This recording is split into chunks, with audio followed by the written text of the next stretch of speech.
जैन धर्म के उपदेश से संबंधित आज दूसरा हिस्सा हम लोग पढ़ेंगे। पहले हिस्से में हम लोगों ने पढ़ा था द्रव्य। जैन धर्म ये कहता है कि संसार की जो सारी वस्तुएं हैं जो हमें दिखाई देती हैं चाहे नहीं दिखाई देती है, वो सभी द्रव्य से ही बनी हैं। जैन धर्म का ये मानना है कि द्रव्य 6 होते हैं: जीव, धर्म, अधर्म, आकाश, पुद्गल और काल। जैन धर्म यही कहता है कि द्रव्य 6 हैं: जीव, धर्म, अधर्म, आकाश, पुद्गल और काल। इसमें से धर्म, अधर्म, आकाश और पुद्गल ये सारे अजीव हैं। और ये जो पांचों द्रव्य हैं ये अस्थिकाय हैं, अर्थात शरीर के अंदर है। और जो छठवां द्रव्य है वो अनास्तिकाय है, अर्थात किसी शरीर के अंतर्गत नहीं आता। इसीलिए एग्जाम में पूछा कौन सा द्रव्य अनास्तिकाय है, तो अर्थात काल यानी समय जो द्रव्य होता है वह अनास्तिकाय है, वह शरीर में नहीं होता बल्कि बिना शरीर का है, लेकिन वो हमेशा हमारे साथ मौजूद रहता है। जैसे पिछली क्लास में बोले थे, नई पेन और पुरानी पेन ये किस आधार पर तय होता है? वो समय के आधार पर ही होता है। पौधा और पेड़ किस आधार पर तय होता है? ये समय के आधार पर ही होता है। तो जैन धर्म ये मानता है कि जो द्रव्यों की संख्या है वो है 6: जीव, धर्म, अधर्म, आकाश, पुद्गल और काल। ये जो पांचों हैं ऊपर के ये अस्थिकाय द्रव्य कहलाते हैं क्योंकि ये किसी शरीर में मौजूद होते हैं। और छठवां जो काल होता है वह अनास्तिकाय द्रव्य है जो शरीर के अंदर मौजूद नहीं होता। इसी प्रकार जैन धर्म में जो तत्वों की संख्या है वो 7 है। जैन धर्म में जो तत्व होते हैं वो हमेशा याद रखिएगा, तत्व 7 होते हैं। द्रव्य 6, तत्व 7। जैसे जीव, अजीव, आश्रव, संवर, निर्जरा,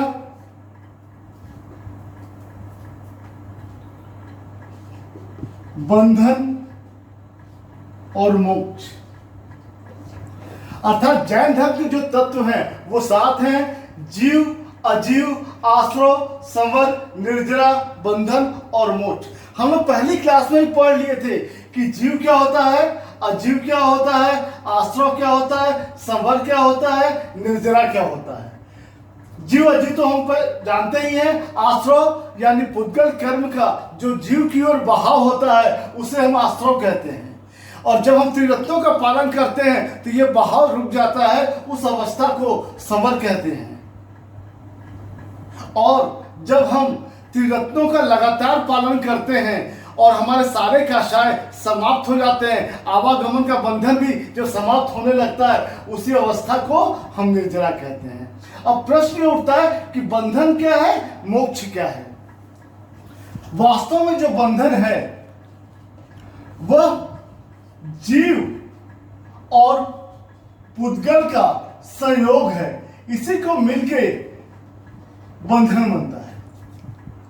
अर्थात जीव जब पुद्गल के साथ जुड़ता है तो वो बंधन कहलाता है। हमने पढ़ा था पहले क्लास में कि जब जीव है अपने कषाय की वजह से यानी बुरी प्रवृत्तियों की वजह से इसको इस धरती पे आना होता है, और धरती पे आने के लिए जो उसे शरीर होता है वो पुद्गल ही प्रदान करता है। और जब उसे शरीर मिल जाता है तो व्यक्ति का पुनर्जन्म होता है, उसी को हम क्या कहते हैं? बंधन कहते हैं। अर्थात जीव एक आत्मा है, उसके ऊपर जो ये पुद्गल द्रव्य है जब उसको घेर लेता है, इसी अवस्था को हम बंधन कहते हैं।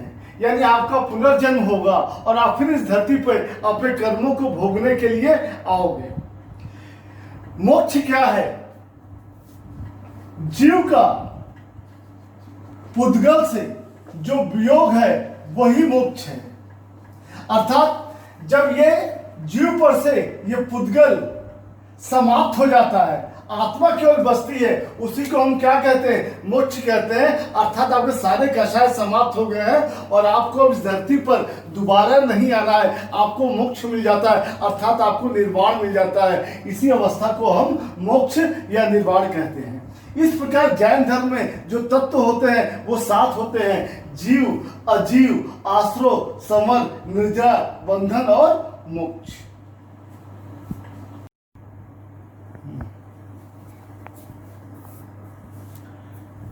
अब हम लोग जैन धर्म का जो सबसे महत्वपूर्ण सिद्धांत अर्थात दर्शन है उसको पढ़ेंगे, जिसका नाम है स्यादवाद। वैसे तो एग्जाम में सिर्फ यही आता है कि स्यादवाद किस धर्म से संबंधित है, तो स्यादवाद जैन धर्म से संबंधित है। इसी से संबंधित सतभंगी न्याय भी है, जिसके अंदर 7 वाद आते हैं।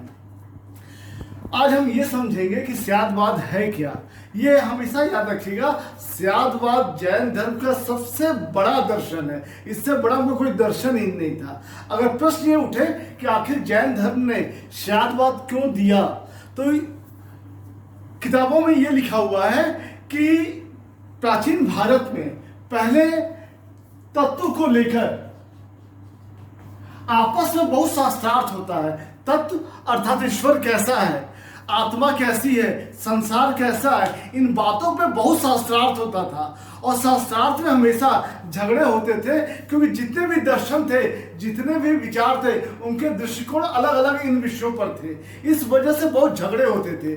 उसी झगड़े को दूर करने के लिए जैन धर्म ने जो सिद्धांत दिया, उस सिद्धांत को हम लोग स्यादवाद कहते हैं।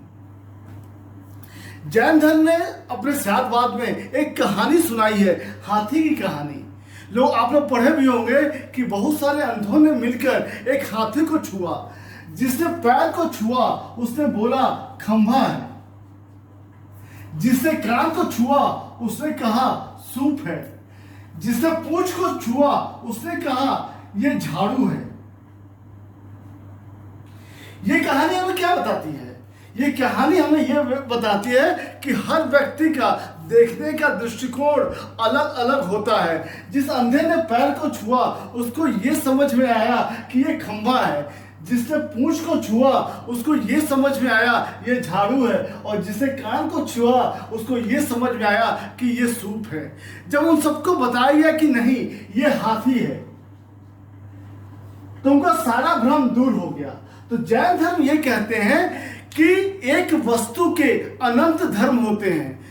जो व्यक्ति जिस धर्म को जानता है उसके लिए वही धर्म सही होता है, क्योंकि साधारण मनुष्य किसी भी वस्तु के सारे धर्म को जान नहीं सकता।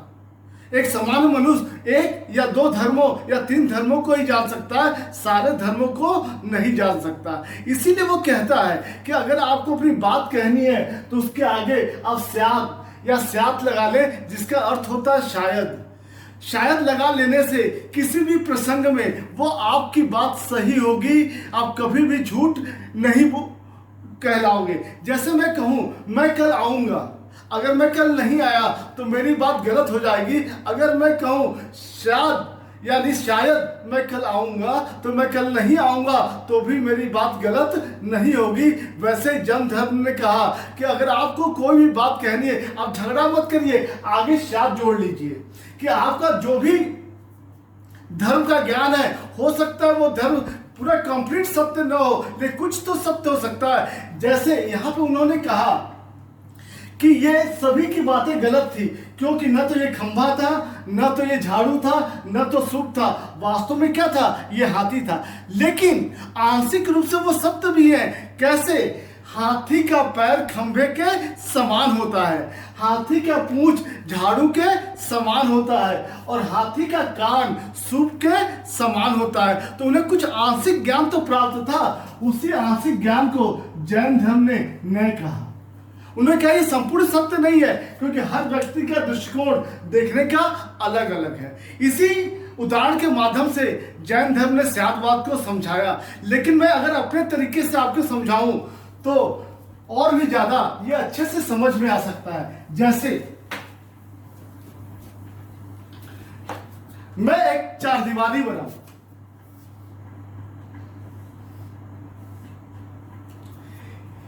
इधर ए लिखा है, यहां बी लिखा है, यहां सी लिखा है, यहां डी लिखा है। अगर कोई व्यक्ति यहां पे खड़ा हो तो उसे डी दिखाई देगा। अगर कोई व्यक्ति यहां पे खड़ा हो तो हो सकता है उसको डी और सी दोनों दिखाई दे। अगर कोई व्यक्ति यहां पे खड़ा है तो उसको सी दिखाई देगा। अगर कोई व्यक्ति यहां पे खड़ा है तो उसको सी और बी दिखाई दे सकता है। उसी प्रकार कोई यहां पे व्यक्ति खड़ा है उसे बी दिखाई देगा, कोई यहां पे खड़ा है उसको ए और बी दिखाई दे सकता है। लेकिन वास्तव में जो संपूर्ण सत्य है ए बी सी डी, यही संपूर्ण सत्य है। अगर यह व्यक्ति केवल ये कहे कि दीवार के पीछे केवल डी लिखा है तो वह गलत होगा। यह व्यक्ति अगर कहे दीवार के पीछे डी और सी लिखा है तो यह भी गलत होगा। यह व्यक्ति कहे दीवार के पीछे सी लिखा है तो यह भी गलत होगा। अगर यह व्यक्ति कहे दीवार के पीछे बी लिखा है तो यह भी गलत होगा। इसी प्रकार ये और ये भी गलत होंगे, क्योंकि जो वास्तविक सत्य है वह ए बी सी डी। किंतु जैन धर्म कहता है इस व्यक्ति को डी दिखाई दिया, इस व्यक्ति को डी और सी दिखाई दिया, इस व्यक्ति को सी दिखाई दिया, इस व्यक्ति को सी और बी दिखाई दिया, इस व्यक्ति को ए और बी दिखाई दिया। तो वास्तव में सत्य का एक अंश तो इनको दिखाई दिया, क्योंकि यहां पर डी है कि नहीं है, यहां पर डी सी है कि नहीं है। तो इनका यह कहना है इस व्यक्ति को आंशिक ज्ञान प्राप्त था, उसी आंशिक ज्ञान को इन लोगों ने क्या कहा, नहीं, क्योंकि साधारण मनुष्य कभी भी दीवार को छेद के देख नहीं सकता। तो जो संपूर्ण सत्य है वह ए बी सी डी है। व्यक्तियों को जो सत्य दिखाई दिया वो आंशिक यानी उसका एक अंश ही दिखाई दिया।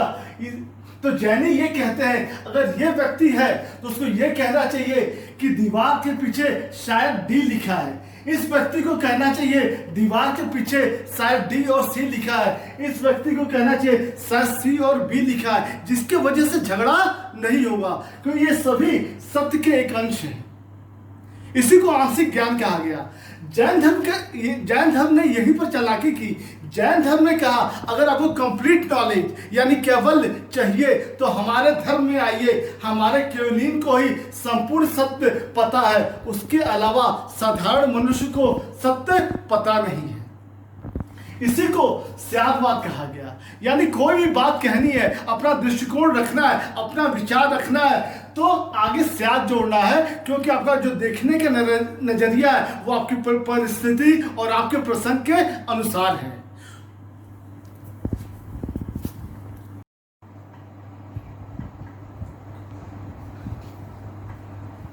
स्यादवाद से ही जुड़ा हुआ सिद्धांत सत्यभंगी ने है, जो एक तरीके से उसी का भाग है।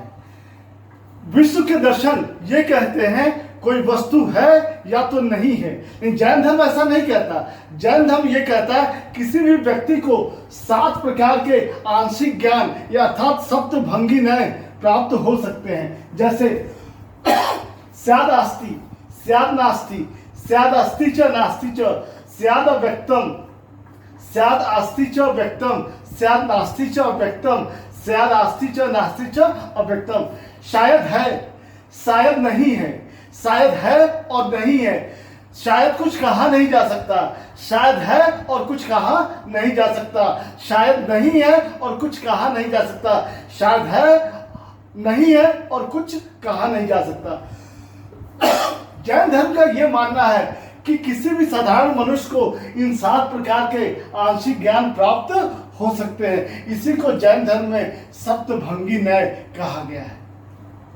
वास्तव में जैन धर्म के अंदर एक वाद नहीं बल्कि 7 वाद है, 7 विचार है, इसीलिए इसे अनेकांतवाद भी कहते हैं। यानी इसमें एक वाद नहीं बल्कि इसमें अनेक वाद है। यही जैन धर्म का अनेकांतवाद है, जो सप्तभंगी न्याय से ही संबंधित है।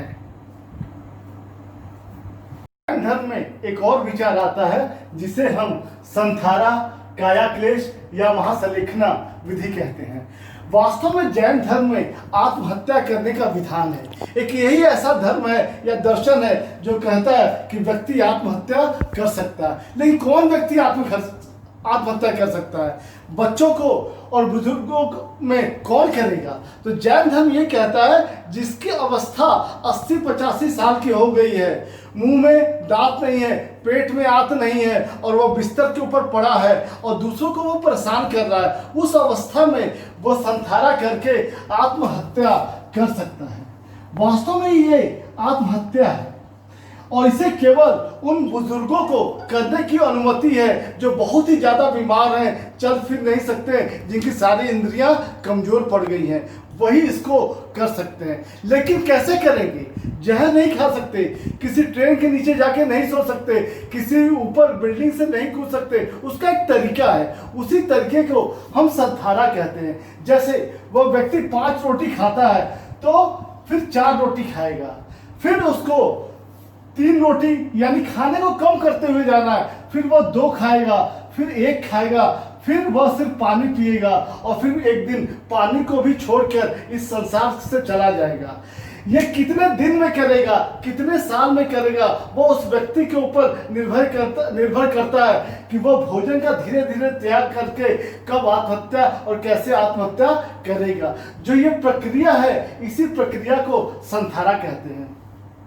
इसी को काया क्लेश भी कहा गया है। काया यानी शरीर, क्लेश यानी कष्ट। और उस शरीर की भूख 5 रोटी है, अगर वह 1 रोटी खाता है तो निश्चित रूप से उसको कष्ट है, इसीलिए इसको काया क्लेश भी कहा गया। और इसका जो संपूर्ण नाम है वह है महासंलेखना विधि।